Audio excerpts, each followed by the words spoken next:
nongeye kuguha ikaze inshuti mukunzi wacu, inshuti tubana kuri channel yacu ariyo Kamere TV Show. Tuguhaye ikaze kandi turagukunda cyane, uri uw'agaciro kandi uri uw'ingenzi. Nk'uko bisanzwe iyi ni ya channel dunyuzaho ibintu byerekeranye n'iby'ubuzima, kubagira inama, kubafasha ibyo mwakoresha kugira ngo mube mwagira ubuzima bwiza buzira uburwayi. Njye rero tugiye kubana ni njyewe Kamere Dalila, tubana kuri ino channel ya buri munsi. Nkwibutsa ko niba utarakora subscribe, kora subscribe ndetse unakore kunzogera kugira ngo tujye tubana umunsi ku wundi, kugira ngo ibiganiro byacu ujye ubibona mu gihe dushyizeho ikiganiro. Muri ab'agaciro rero kandi muri ab'ingenzi. Uyu munsi tugiye kubaganiriza ku kiganiro cyiza cyane, aho tugiye kurebera hamwe indwara y'umutima. Iyi ni indwara mbi, iyi ni indwara yugarisha abantu benshi cyane, kandi nawe uri kunkurikira uba udafite iki kibazo, ndaza kugira inama y'ibintu wajya ukoresha kugira ngo iyi ndwara ntizakwatake, kuko iyi ndwara itwara ubuzima bw'abantu benshi ku isi ndetse no mu Rwanda ntabwo yahibagiwe. Ubwo rero turarebera hamwe ibimenyetso byayo, dukore n'umuti wakoresha ugakira burundu ukagira ubuzima bwiza. Umutima rero ugizwe ahanini n'ibice bine. Ibi bice bine hari ibice bishinzwe kwakira amaraso mabi, ibindi bice bikakira ya maraso mabi bigakoramo ameza, ya yandi meza akatembera mu mubiri bitewe n'ibyo twariye n'ibyo twanyweye, bikaza gutunga umubiri wacu. Uyu mubiri ni igikoresho gikomeye cyane, nk'uko umuntu atunga imodoka cyangwa se agatunga ikindi gikoresho akacyitaho, n'uyu mubiri ni igikoresho gikomeye cyane tugomba kwitaho, tukawuha agaciro kurenza ibindi bintu byose, nk'uko mpora mbibabwira, kuko ubuzima iyo bugize ikibazo nta cyabusimbura. Ariko imodoka ishobora kugira ikibazo, icyuma kimwe ukajya kugura ikindi, kandi uyu umuntu ku bazifite bamwe na bamwe usanga bashishikazwa cyane no kumenya se ni hehe imodoka yanjye ifite ikibazo, nyamara ubuzima bwawe ntabwo uba uzi ukuntu bumeze. Niyo mpamvu mpora mbagira inama, ugomba kumenya umubiri wawe uhagaze ute, cyangwa se ukeneye iki kugira ngo uwugihe, kugira ngo ubeho mu buzima bwiza burambye kandi buzira uburibwe. Nk'uko rero nabivuze, ibi bice bine ari byo umubiri cyangwa se umutima wifashisha mu gukoresha umubiri, cyangwa se mu kuyungurura ya maraso ngo aze gutunga umubiri. Hari igihe umuntu ashobora afata nk'imirire, iyo mirire irimo amakolesterol menshi, ugasanga ya mitsi, twa dutsi tw'imijyana n'imigarura dushinzwe kwakira no guhereza, tugize ikibazo. Iyo rero tugize ikibazo, ntago ya maraso umuvuduko yajyanaga mu mubiri biba bigikunze, haba habayeho bariyeri. Ni ukuvuga ngo iyo habayeho bariyeri, umutima utangira gukoresha imbaraga nyinshi, ku buryo bishobora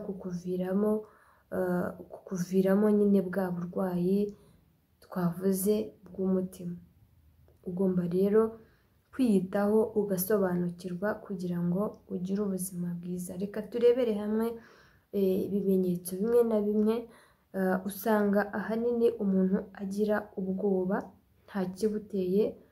Icyo ni ikimenyetso cya mbere, ukumva ubwoba buraje ariko ntumenye ngo ubwoba buvuye hehe, nta kigukanze. Ubundi umuntu agira ubwoba cyangwa umutima ugakora cyane bitewe n'ibintu bigukanze, bitewe n'ikintu runaka uhuye nacyo kikagutera ubwoba, nibwo umutima ukora cyane.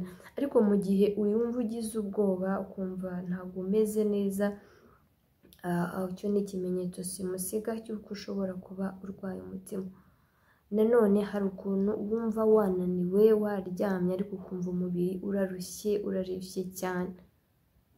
Uko kunanirwa cyane nacyo ni ikimenyetso cyo kuba ushobora kuba urwaye umutima. Ikindi ni kwa kuntu umuntu usanga ahora asinzira, afite ibitotsi bihoraho ntamenye ngo biva hehe kandi yaryamye. Imikorere y'umubiri wawe ntabwo iba iri gukora neza, cyangwa se ya mitsi ishinzwe gusirikira mu mubiri yohereza amaraso ntabwo iba igikora neza. Ni ibimenyetso byinshi bigiye bitandukanye, ariko bimwe muri ibyo twavuga ni ibyo ngibyo bikeya, kugira ngo twihutishe ikiganiro tutaza kurambirana, kugira ngo dukore n'umuti wacu. Umuti rero tugiye gukora ni umuti wagufasha mu gihe wamaze kugira iyi ndwara, kugira ngo ugire ubuzima bwiza. Iyi ndwara ni nayo itera kuba umuntu arwara stroke. Iyi ndwara abenshi hari abana bamwe na bamwe bayivukana, cyangwa se akaba yarayirwaye amaze gukura, ariko inkuru nziza ni uko iyi ndwara ikira. Iyi ndwara irakira ukabaho mu buzima bwiza buzira uburwayi. Reka rero dukore uyu muti, hanyuma nituwurangiza turabagira inama ubundi tubasezere. Hano rero mfite iyi sahani, hanyuma nkagira n'ibindi tuza kurebera hamwe. Iki ni igitunguru cy'umutuku, urakireba neza, ni igitunguru ugomba kukireba neza ugasobanukirwa. Igitunguru kitari igituburano, igitunguru cy'umutuku nyine cya original, kitahinzwe mu mafumbire mvaruganda. Mujye mumenya ko ibi bintu dukoresha bimwe na bimwe ari byo bigitera indwara cyangwa se ubundi burwayi bitewe n'aho byapfuye. Ibintu by'umwimerere kubibona biragoye. Iyi ni rape, igasirapa.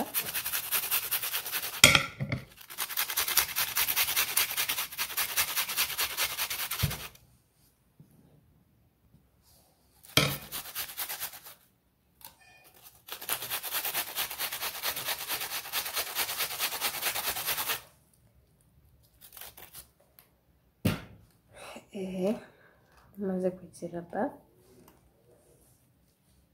kubibona. Hanyuma iyi ni indimu, yitegereze neza, iyi ni indimu nayo ndayirapa uko yakabaye. Ugomba kuba wabironze neza ku buryo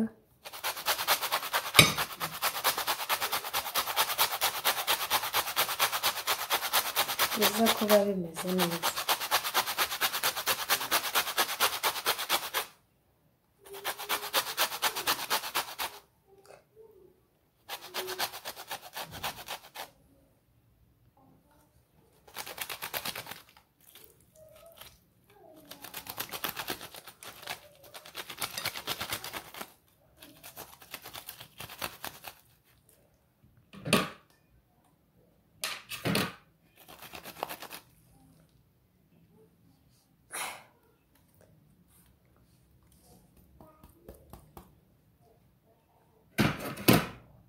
Hanyuma tumaze kubirapa byose hamwe, turafata akayunguruzo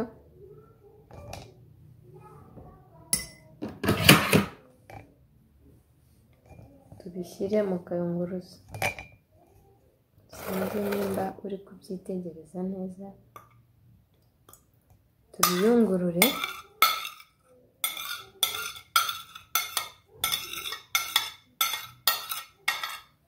Bya bintu twakuze, igitunguru cy'umutuku,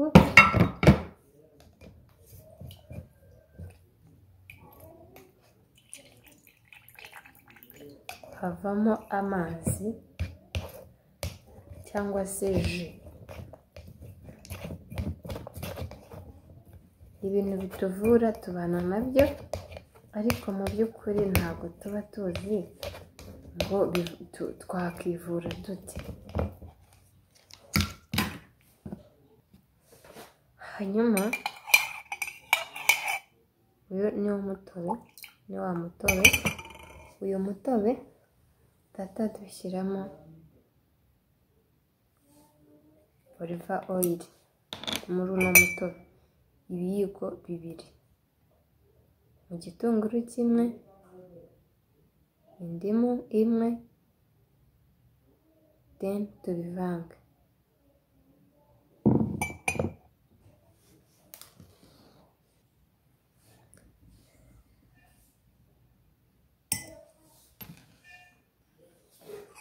Twateka 2 maze gushyiramo, ubundi mbivange.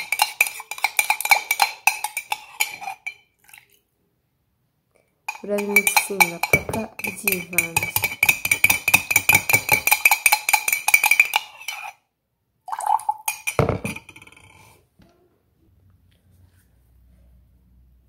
Uramixinga paka byivanze, ubundi ugafata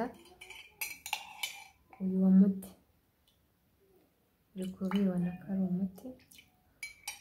Ukajya ufata, tuvuge aka gatasi, urabona ni gatoya. Ushobora kunywa igice moitié y'uyu muti. Ni ukuvuga ngo ushaka gukoresha igitunguru kimwe ku munsi, ugakoresha n'ibitunguru 2, kimwe mu gitondo. Ubwo ni uyu muti nyine, ibiyiko 2 bya olive oil ndetse n'indimu imwe y'inyarwanda warabye, ukajya unywa, havamo ji ingana gutya, ukayinywa mu gitondo, indi ukayinywa nimugoroba. Warangiza ukareba ukuntu ugira ubuzima bwiza. Ni ukuvuga ngo ikindi kintu ushobora gukoresha umutima w'isi. Sinzi niba wawubona, ariko washoboye kuwubona, urawufata, ugafata kariya kayiko gatoya kw'ifu y'umutima w'isi, ugashyira mu mazi cyangwa se mu cyayi, ukanywa. Nabyo ukajya ubinywa mu gitondo ndetse na nimugoroba, wakoresheje utuyiko 2, ukanywa, ukurinda kuba warwara umutima.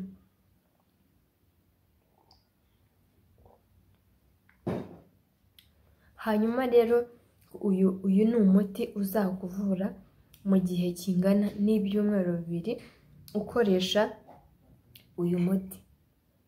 Ukawunywa mu gitondo ndetse na nimugoroba. Ubwo ni ibitunguru 2 ku munsi, ubwo ni indimu 2 ku munsi, ibiyiko 4 bya olive oil ndetse nubwo ni ikiyiko kimwe, ko ni utuyiko 2 dutoya tw'ubuki. Hanyuma iyo umutima w'isi iyo ntago bivanga. Iyo ufite umutima w'isi niwo ukoresha wonyine, ariko iyo ntawe ufite ukoresha buno buryo. Umutima w'isi uravura cyane izo ndwara zose zerekeranye n'umutima. Uvuga rero, izindi nama wagirwa, ugomba kumenya igipimo cy'umunyu ukoresha. Ugomba kujya ukoresha umunyu muke, byanaba ngombwa niba waramaze kwatakwa n'iyi ndwara ukawureka. Hanyuma ukamenya ko amavuta nayo ari ikindi kibazo.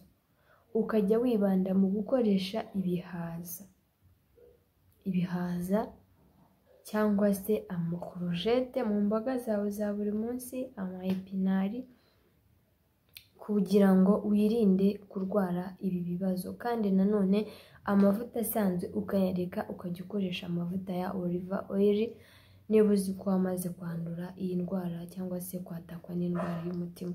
Mu by'ukuri kwirinda biruta kwivuza. Niba ukunda kurya umunyu mwinshi wawugabanya. Sinzi impamvu abantu bakunda gukoresha amavuta menshi bibwira yuko ibiryo biryoheshwa n'amavuta. Uko ukoresha amavuta menshi, ya mavuta aragenda akajya kwangiza twa dutsi tw'imijyana n'imigarura, ugasanga twamaze gufatwa n'ibinure bikamera nka gutya. Tuvuge niba umutima uri anforme gutya, niba umuti wakabaye urimo umwenge ungana nka gutya, noneho ugasanga warafatanye aho wakabaye gutya, umva amaraso yazaga hameze gutya n'amaraso yinjiraga byafatanye, biragora. Ntabwo ari byiza rero, mugomba kugira attention y'imirire, mukunde gukoresha imboga kandi imboga nziza, imboga z'umwimerere, mukoresha imbuto, mukoresha inzuzi, mukoreshe ibintu biri natirere byacu. Buriya ni ibintu byiza kandi by'ingenzi. Tutizimbye mu magambo, ikiganiro reka tugisoreze hano, tuzagaruka tubabwira n'ibindi. Turabakunda, kora share, kora subscribe niba ushaka ko tuzajya tubana ku biganiro byacu bya buri munsi, ndetse ukore na comment mu byo tugenda tuguha kugira ngo tumenye n'ibindi twabafasha. Murakoze rero, Imana ibarinde, naho utaha. Turabakunda.